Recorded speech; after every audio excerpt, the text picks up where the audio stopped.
Good afternoon, guys. How are you today? It's a little sun's going in and out. It's a beautiful day out, overcast, but that's something I'm talking about. I finished those two guitars I got. Uh, Daphne Blue.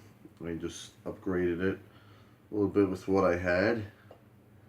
I changed the neck on it and the control knobs and stuff like that.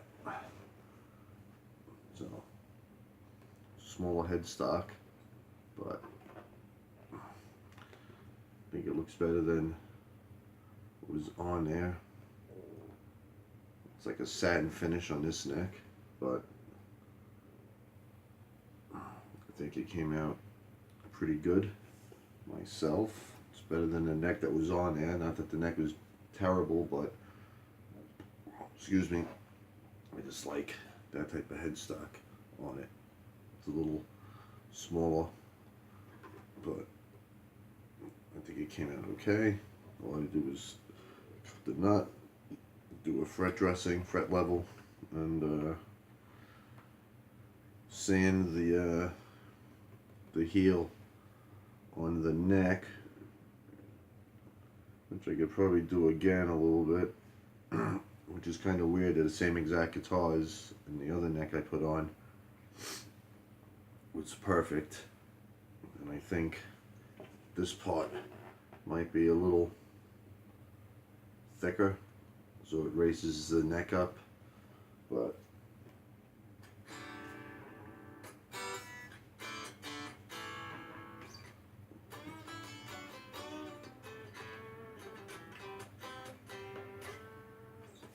so I think it came out good. I like it. Seafoam green.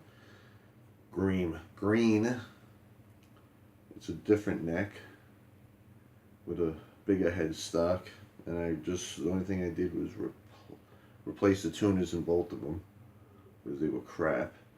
And this is a poly shinier neck, and this neck just dropped in, and oddly enough, no fret leveling was required, which was a shock, and it fit pretty good.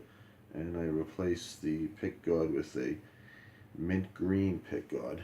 So I don't know yet on the verdict on that. And that's got the bigger headstock on it. And like I said, the neck just dropped in with no problem. And yeah, weird, but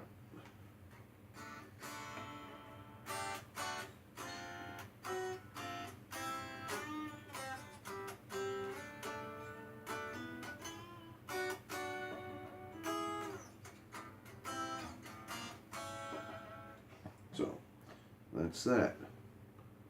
I don't know if I'll put the white pick guard back on it. I don't know, but sort of like the mint green with the seafoam. So nice and shiny, clean. It is a full-size body, which is nice on it. So that's pretty much of that, and I'm working on a deal to get an SG. Hopefully he gets back to me again on it. He's looking for 180 for it, the cherry color. So we'll see if I get that today. Hopefully. If not, it wasn't meant to be. Then I'm gonna respond to Ed Dana with his relic upload he did. I do like relic guitars. I like shiny guitars, but I don't know if I could see spending the extra money on getting a guitar relic.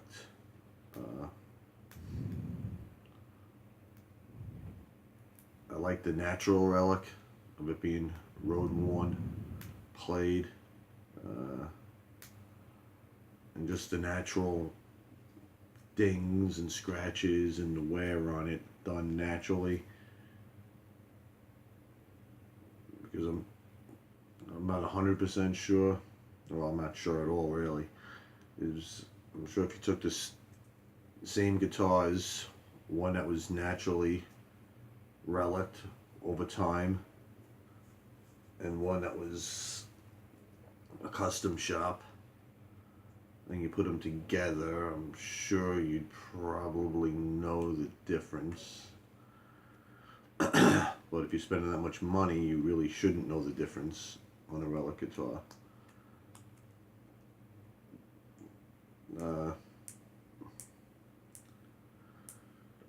I just think natural relic,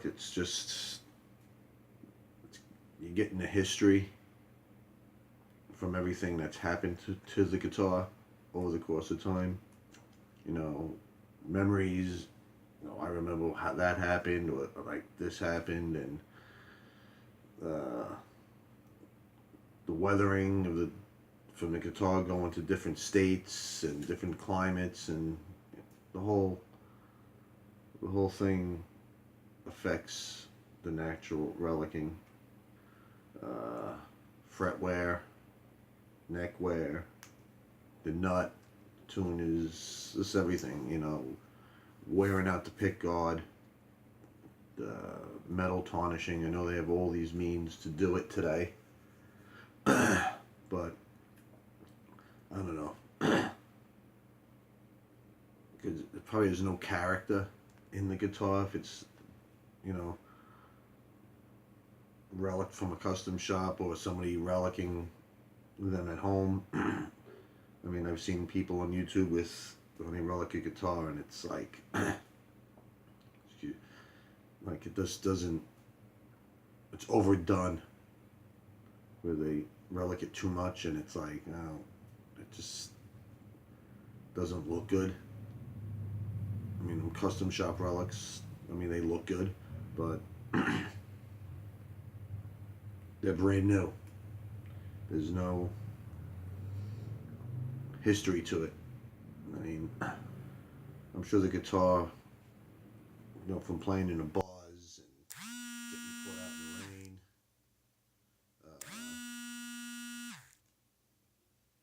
adds to it. Maybe I'm not making sense too much on it from how I feel on it, but I don't think I would spend that much money on something that was relic. I think I'd rather just have it naturally, buying a guitar and saying, wow, this guitar's been played. You could see it.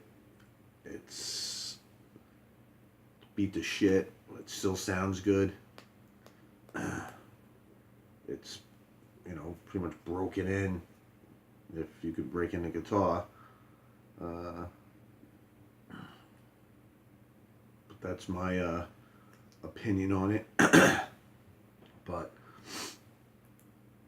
I guess if I had a buku bucks, you know, I probably would buy a custom shop relic guitar just for shits and giggles. But I think I would rather have a naturally genuine relic guitar, because they look so badass when a guitar is just beat to shit. I mean, they look good, brand new and shiny, but when you look at them and you're like, holy shit, this thing's been played. This guitar has seen things. It's been abused. I mean, look at Stevie Ray's guitar.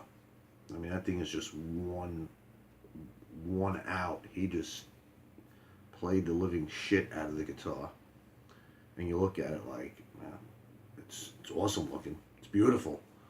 I just couldn't, you know, even Eric Clapton's original Blackie guitar. I mean, you look at it and you're like, yeah, he played the guitar. It looks good.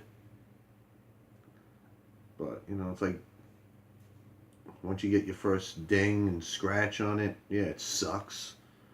But you could always turn around and say, you know what? I remember when I did that.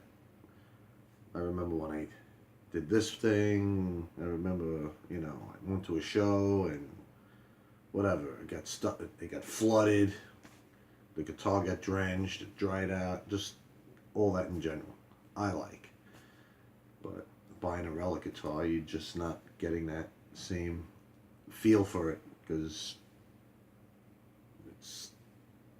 you didn't do anything to contribute to that style of guitar. The looks of it anyway, because even up and coming people, in their 20s, some of these solo artists, and they're like, all right, you're like 20 years old and your guitar's beat to shit like you've been touring with it all your life. Maybe they could have had the guitar since they were a kid and it's natural to them, but odds are it's not. Look at Willie Nelson's Trigger.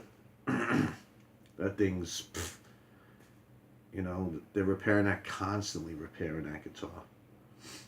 And that's just all from playing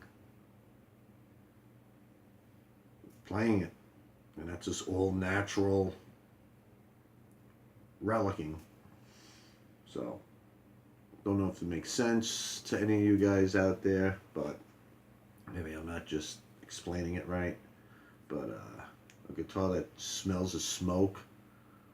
I mean, a buddy of mine, he's in a band in Florida, and he has at the time when we were playing, and a white Gibson Flying V. Played it religiously, and he retired it, and I finally just saw a picture of it, a while back, and I thought he painted it.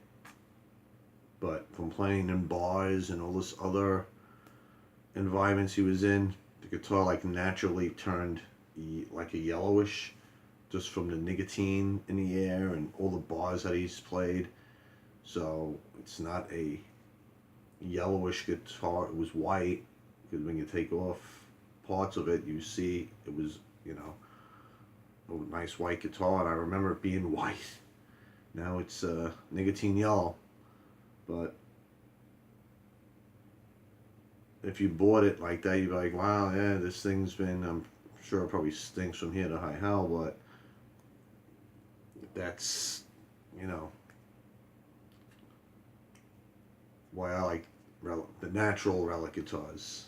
I would take any time of the day, but a custom shop relic, nah, it doesn't really do anything for me. But not to say I wouldn't buy one if I could afford one, just so I could say, oh, I got a custom shop. But other than that, maybe I'll do a video later tonight if I get my SG. So I think 180's a fair price. I mean, brand new. They're what? That particular model's $350 or $370, brand new. So 180's not that bad for an SG. And there was also a Ibanez. I can't think of the name of it now. It was right before the RGs started. This was like one of the guitars from the 90s that started. They made them before they became RGs. Can't think of it now. The guys took it for $100 for it. Shark fin inlays, Floyd Rose. So I don't know. I'm up in the air with that. All right. Thanks for watching, and talk to you soon. Peace out.